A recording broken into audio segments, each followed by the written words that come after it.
रात का तीसरा पहर था। चांदनी रात में गांव के हर पेड़, हर ईंट में एक अजीब डरावना एहसास था। हवा की सरसराहट ने माहौल को और भी भयानक बना दिया था।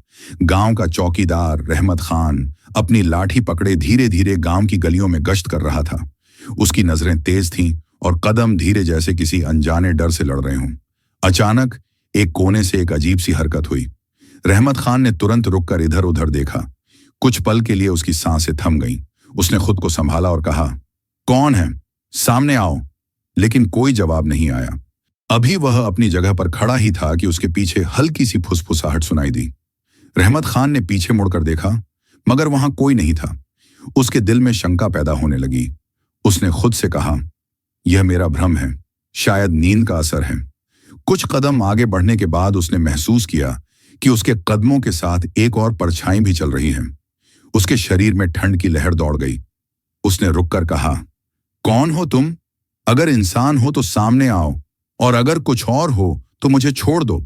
अचानक एक पुराना पेड़ हिलने लगा और उसके पीछे से एक भारी आवाज आई, रहमत खान, तुम यहां क्यों आए हो? उस आवाज ने रहमत खान के शरीर को हिला दिया।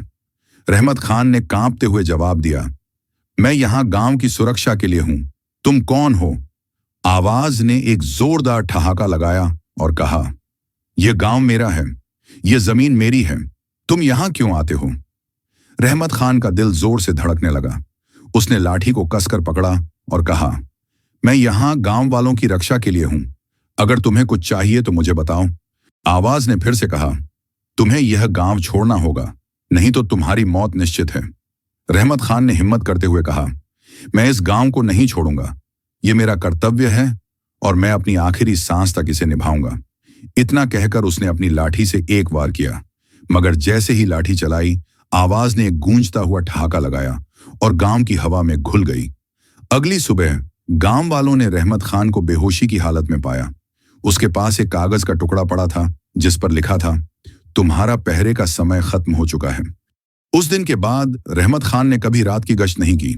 गांव के लोग आज भी कहते हैं कि रात के तीसरे पहर में एक साया गांव की गलियों में घूमता है, और वह साया वही है जिसने रहमत खान को अपना पहरा खत्म करने पर मजबूर किया था।